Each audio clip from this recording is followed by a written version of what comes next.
Stationeers will give you the best gaming experience of your life if you're willing to overlook a few quirks and if you're willing to put up with the interface, which is different and sometimes troublesome, and if you're willing to learn, because you do need to learn to be able to cope with this game. Also, even though it has been many years in development, it is still in early access, and so you have to forgive a few things. For example, if you create a new world, and then later you create another one, and all of that during the same executable session, then you will have some overlap there. For example, you might be hills in the asteroid map then eventually. This sounds bad, but when does that happen? How many worlds do you create in a row? Then, loading world, when you're playing on the moon, for example, which is a vacuum world, if you do that multiple times, then in the beginning you will be out of breath, and your batteries will all show 0%, and some world chunks will not be loaded, and then after a few seconds everything gets going, and then you can continue. No harm, no foul. During that time you can even pause that with escape and just wait it out. But you can also just reboot the game, of course. Then the tutorials, they are disabled, even though they are very valuable, really worth your time. They teach you the basics. That's how I got into the game after having had it for about a year in my Steam library. God damn it, what a waste of time that was. I should have started earlier. What a beautiful game this is. So to roll back, not many people know this, and so it's unfortunate that the tutorials button gives you only a short message not describing how to do it. You click the right mouse button in your Steam library on the game, then properties, and then you see the window that you see at the right bottom. So click on betas, then the drop down, you select pre-phase change. Steam will update the game to this older version, then you can play the tutorials, and this will give you very valuable knowledge, so yes, it is worth your time. Later you can return to the main version or even to beta, which I've been playing for many months without significant problems, so I always get the newest stuff. The things I will show you later in this video will also be from beta, because once you see this video, they will probably be in main. So that makes sense then. Then join world, you should make sure to use a compatible version of the game. In this case, you should maybe not use the beta version because not everybody plays it. Single player works fine, but in multi you will have desync problems and such. Also, maybe you can't join sometimes. It's tricky. Personally, I have had almost only positive and working experience. Maybe I was just lucky.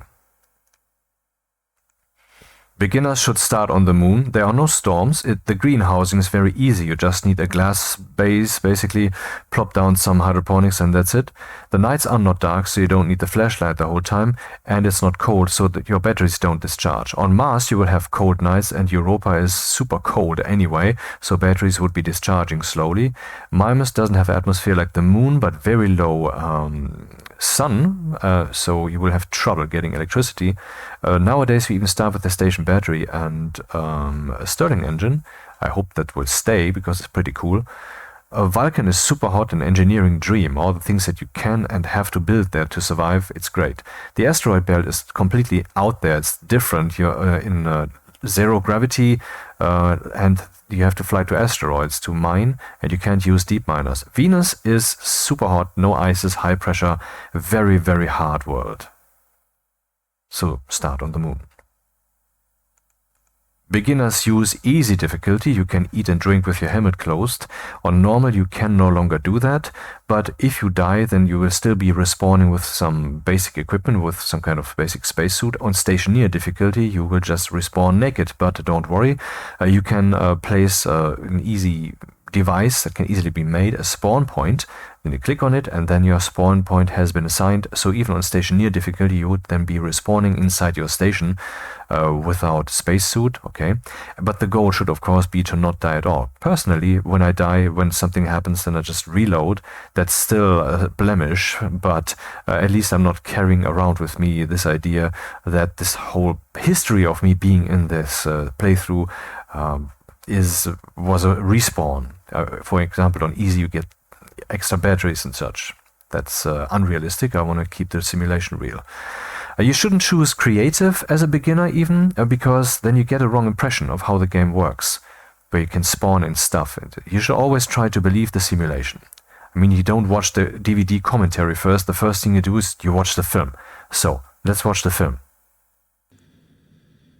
This is how a Stationeers playthrough always starts. You're starting next to your lander, which has your gear, which you need so that you don't die. On the left you have your inventory, which you can open with the keyboard keys, but there's also a mouse pointer. For that you have to press Alt. I will show you that later. On the right you see some panels, some information. You will mostly be looking at external pressure and temperature and at your vitals. And of course at the compass, which is a cheap way of orienting yourself if you don't have a beacon yet and such. You will use F1, the Stationpedia, a lot. It has some introductory text that help, but mostly it is just a reference manual, which will, when you say what's the volume pump doing, what values does it have, then you look that stuff up and then you will see precise information. Let me just show you what that looks like when word simulation is much faster, so that you get a whiff of what that's like. Whoops.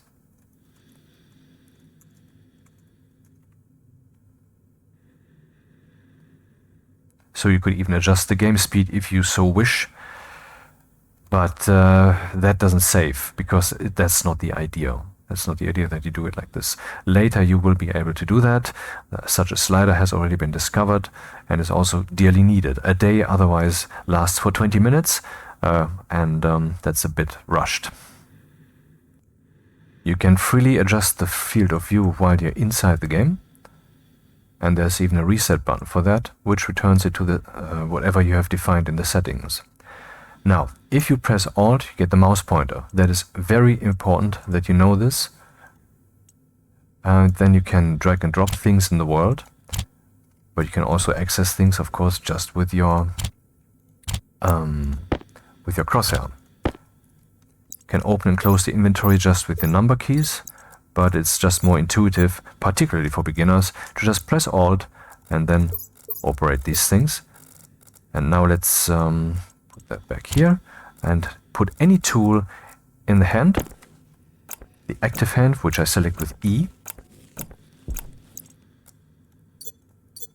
I can toss things, throw things. Oh no, I need this. And can place it carefully. Oh, very carefully. I can place it very carefully. And if I point at a thing, then I will get a tooltip. Here it will tell me the angle grinder would be required to deconstruct the lander.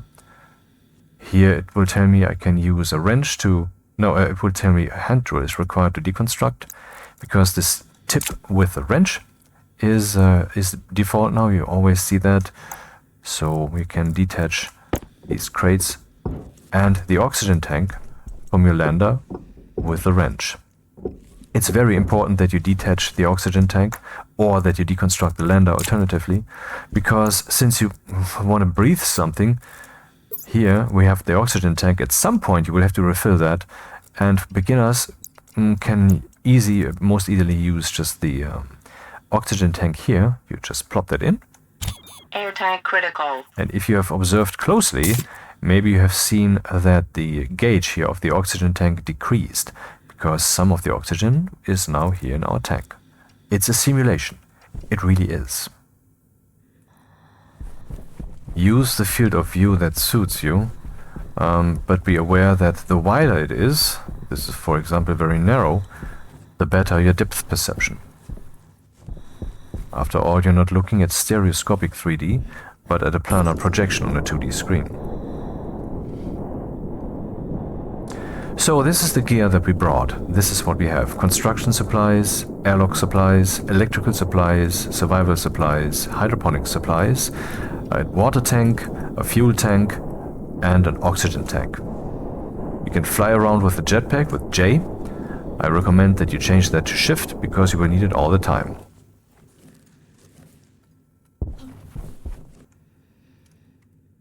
You should turn off your flashlight when you don't need it, because it uses a lot of electricity. F1 is for help. That's the Stationpedia I was talking about.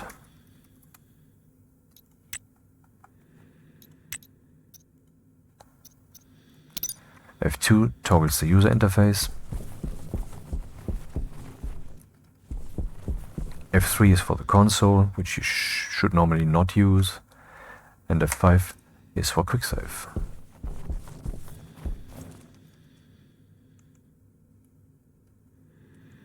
So let's take a look then at the things that we brought.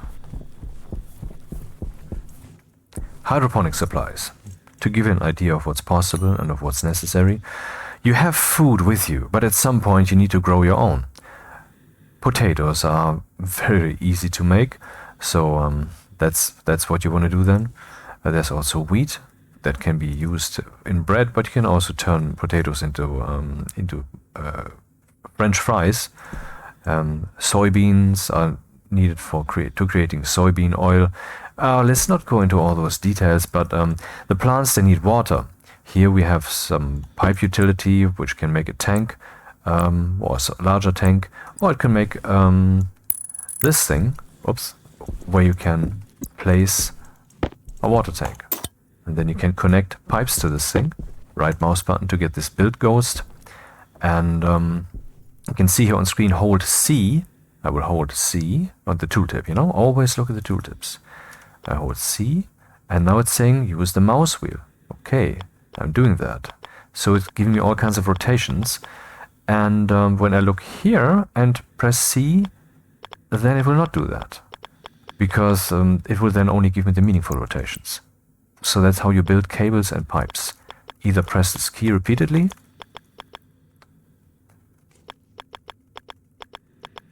or use the mouse wheel.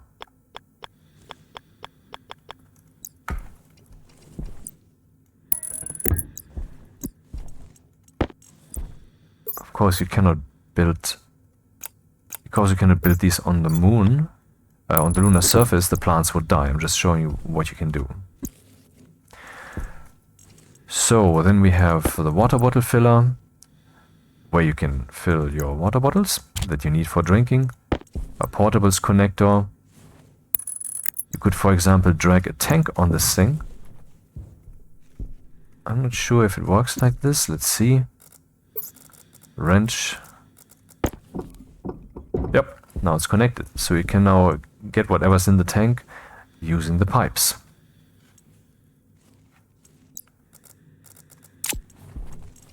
Next, survival supplies. Here we have a cereal box. Like all the items in the game, it might have another inventory within. Look, for example, at my hand drill. Does it have an inventory? No, a hand drill doesn't have an inventory. In this game it has. It's a simulation. This thing uses electricity. And so here we have a battery. And there are different kinds of batteries. And some of you might have noticed that I'm using a nuclear battery here, which you don't have at the beginning of the game. I wanted to set everything up without me losing too much electricity. This is the normal battery that you have, and there is even small ones, but they're all interchangeable. And in this way, also this box has an inventory. But you can also access this box by clicking here. You can see we have multiple click points. We have the box, and we also have the top of the box. Just like, for example, the drill, or let's say the welder, there's the welding torch, has multiple click points. Here we have a gas canister. Here we have the button to flick the thing on, and we can also pick it up. If you want to use a tool, right mouse button. If you see here, we are surrounded now by hot atmosphere that comes from the welder. It's turned off, and now it drifts away until we're back at no pressure at all. So in easy difficulty you can, this is not easy difficulty, oops. You can just eat and drink with your helmet closed. Pressure critical. But in harder difficulties you have to open it, and you don't want to do that. So make sure that you build a station so that you can survive. Opening and closing the helmet, there's a shortcut.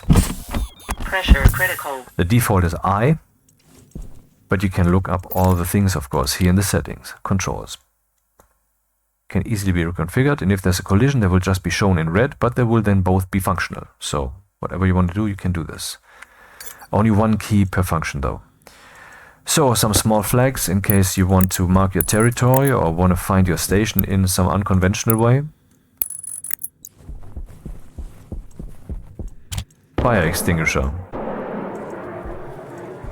which of course has its own inventory, which has liquid nitrogen. And liquid nitrogen is not a special material. It is nitrogen in liquid form. So it is either under high pressure or it is very cold. See, it's a simulation. This is something that beginners don't grasp, how deep this thing really is. Here we have a package with water bottles from which you can drink.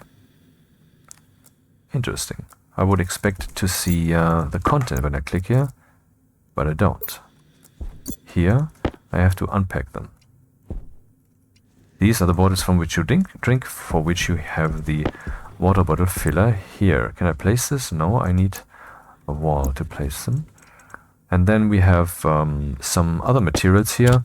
Portable scrubber, which is to clean up the air for beginners. You know, later you would install other devices. Small battery cell, a filter for pollutant. There are multiple gases in the game. Let's look at those. Gases. Yep. And they're all simulated with pressure, with phase change, with evaporation, cooling, with the condensation heating. They have their phase change diagram. And this is all, you are in this 3D environment and these gases are around you and they will act. This is all realistic. Ish. It's still a game.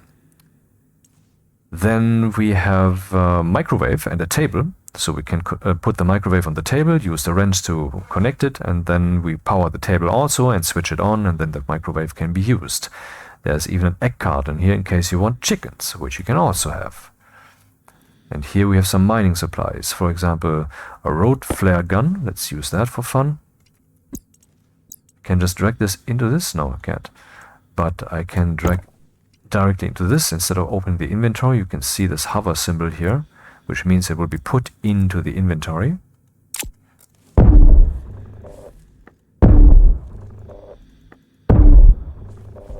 And then you have road flares. The white ones are nice. You have also red ones. Oh, we have mining charges. Don't mind if I do. Oh, let's turn off the flashlight.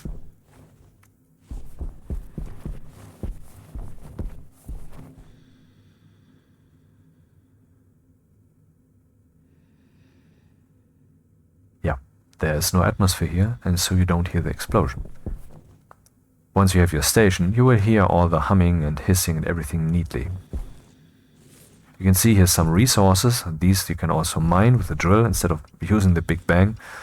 Iron, which you need for many constructions and also to make steel. Coal, which is also needed to make steel and which you can also just burn for electricity. Anything else here? Copper, also needed a lot for cables, for example. Is there gold here? No, gold is also needed a lot. So that's the survival supplies. Something more to eat. Next up we have the electrical supplies. Some big batteries, good, because electricity is one of the key problems to solve at the beginning. Here we have a battery charger. Just plop any battery in there. Turn it on, and then it will constantly consume 5 watts, which can be looked up, of course, in the Stationpedia. And there's also a large battery charger. This one uses 10 watts.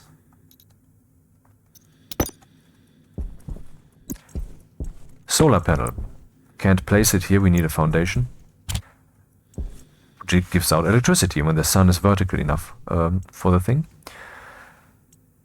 Portable generator, that thing you plop in a gas canister with fuel and it will just burn and excrete some heat and pollutant and CO2.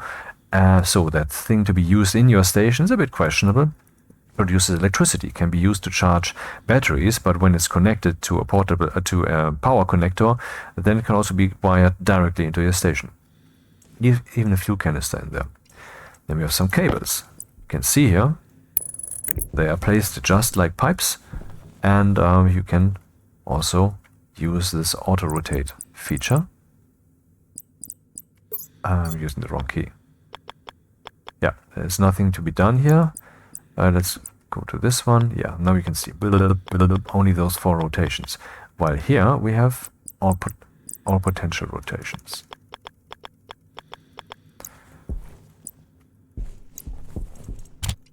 And then we have the power controller, which is a power switch and also has a slot for a battery, so it would be a battery buffer. You pipe some power in, the battery is being charged, but also the power goes through directly, so things are powered by this thing. But if the power craps out, your battery will keep powering, for example, your airlock. Most people have these things in their airlocks. Airlock supplies, right on cue. Active vent, one of the most used devices in the game. This thing pumps air either from the pipe that is connected into the room or from the room into the pipe. Very powerful and can be controlled with logic. So you can set its maximum minimum pressure and such. Here we have pipes. Just like the liquid pipes we already had. Same rotation concept. Oh, and something you need to know, but the tooltip would also tell you, if you would like to cross the streams, like this for example, it will tell you merging requires a wrench in other hand. So you don't need to actually pick out this thing and then also on top of that rotate it correctly. All you really need is the straight liquid or gas pipes or cables, or the curved ones. For pipes, you use the wrench in the other hand. And for cables, you use the wire cutters. But the tooltip will tell you, always adhere to the tooltips. That's why that was on the screen earlier. Sensors. We have different kinds of sensors. We have the daylight sensor, which tells us the angle of the sun and whether there's sun exposure and how much energy is coming in there, or how, yeah. Then with the proximity sensor and occupancy sensor, both of which react to the presence of people. Gas sensor, which is needed in airlocks to find out, is there now a vacuum? Because an airlock works like this. You go from the indoors to the airlock box or airlock room, however big that is. Usually it's just one box. And that is then, you close the doors, then the room will be evacuated, the airlock, and then the outer door opens. So the inner air hasn't been lost to the outer world, and it hasn't been mixed. And the same happens when you walk in again. The gas sensor tells the airlock logic whether there's still gas there. You can also use that to find out what kind of gases are there, what the temperature is, what the pressure is. You might think, what do you mean find out? You point at it with a mouse and you see it?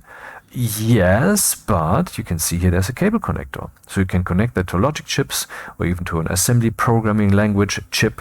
There's a computer in the game where you can program. Then you can detect what gases are in there. This even goes so far that later you will get another suit which even has a chip slot here, and you can program it to automatically open and close its helmet depending on your environment. Here we have a data disk that is used to configure some devices, for example the airlock console. This is just a console, not just for the airlock, but if you put a chip in, like this one, the airlock chip, then it becomes an airlock console. Or if you take it out again and put another chip in afterwards, then it is now a different kind of console. And this is being used to configure the console. Here we have the labeler with which we can rename things. For example, the airlock supplies now have a different name. Airlick supplies. This is not just for cosmetics. Some doors, for example, show you what they're named. If you rename them, they show a different text. Or you can rename devices which then will be listed in the console, where when you configure it with the disk, you have to select which devices are part of the airlock. This might sometimes be tricky, but if you rename them accordingly, then it will be easy to select them. This is also very useful for programming in assembly, which is not necessary. You don't have to learn the assembly language. I'm just showing you the depth of this game. And then there's the passive vent, which is like the active vent, except it doesn't have a pump. And so it also has, like a pipe, an internal volume. This device only operates gas, it moves it. But these can contain gas, and these ones also. And so this can, gas can get into a pipe network that you connect here, because as you can see, your pipes are always closed. If I want some gas to be able to get in there, then I would have to, I can only place that on a wall, so that doesn't work right here. But if I were to place this here, then the pipe would be open through this opening. There's also pipe cowls, which you can just stick on the ends, which are pretty much exactly like the passive vent. So airlock supplies. You can make your own little box. See, the airlock is not a thing that you just manufacture.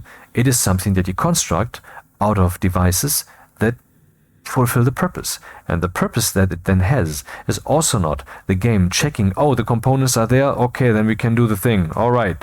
No, what happens is emergent. It's a functionality based upon the devices. This is Stationeers. Things here are simulated. Now finally we get to the construction supplies, which are most important for the beginner, I mean for anyone starting a world. Because here we have the iron frames, and I will just pick some, and right mouse button to get the build ghost, and then we can place them down.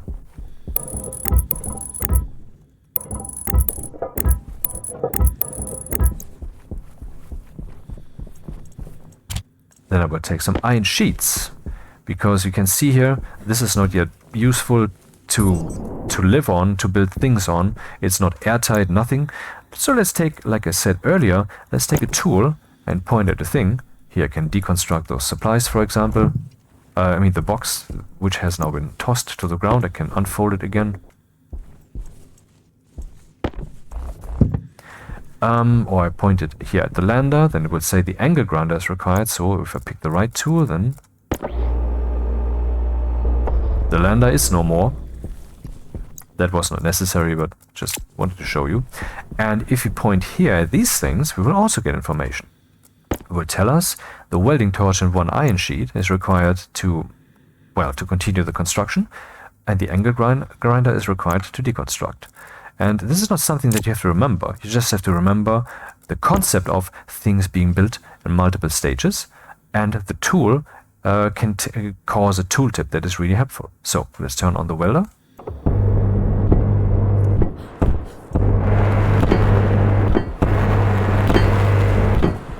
You hear that the sound changes. That's because there's now some atmosphere around me, so the sound can be transmitted to me. Like I said, very deep simulation.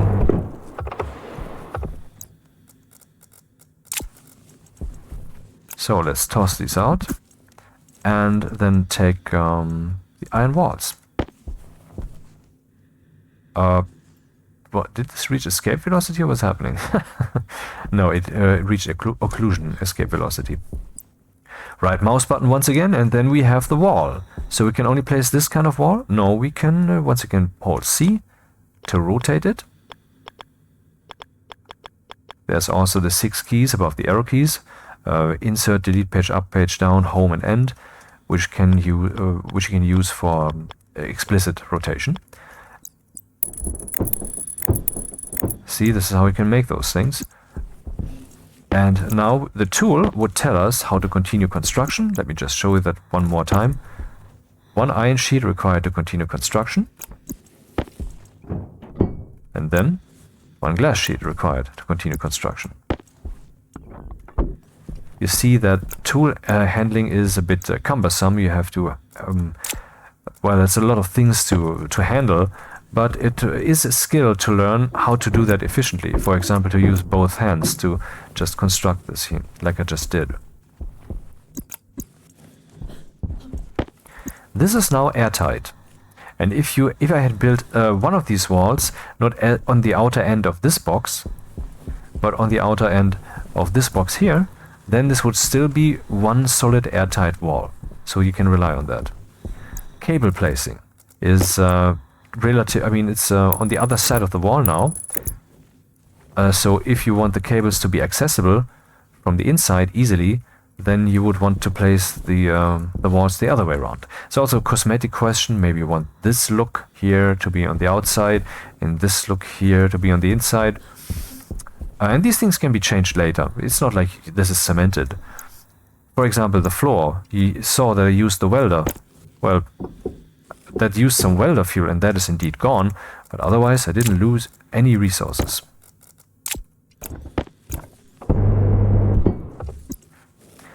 Well, and then you build the walls. Is there a door here? There should be a door somewhere. Door. There's a door. It's in which box? The airlock supplies. That makes sense. Well, maybe you have seen this. The walls, they have this mouse wheelie thing. 1 of 4. Let's look at that again. I cannot just rotate them. I can also select a different type of wall, because this is a kit. Kit usually have multiple things, and they can even then be constructed in different ways. I'm saying, now that I have chosen the wall, I just need iron walls, an iron sheet to complete the construction. And here we have doors. The glass door, for example. Or the composite door. How are they constructed? The tooltip would tell you, and so I will not show you that again, since you know that now.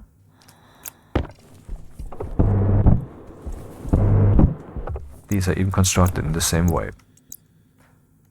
We can drag the tool here to swap directly, makes it a bit faster. Now put the glass in, and now we have the composite door and the glass door. You can open and close them with the crowbar, because they're meant to be powered. So here we have the power connection, and here's the logic connection, because you can also read out whether the door is open, and you can program the door to be open or closed. All that can be done. This is Stationeers. Where's the labeler? Here.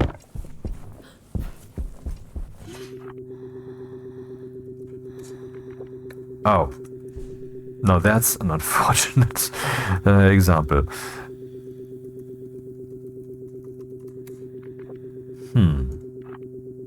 Like this then? Oh my god. Anyway, for example, greenhouse. Huh? That's nice, isn't it? So, come in, find joy. This is the game that you want to play for the next couple of thousand hours, as lots of players can witness.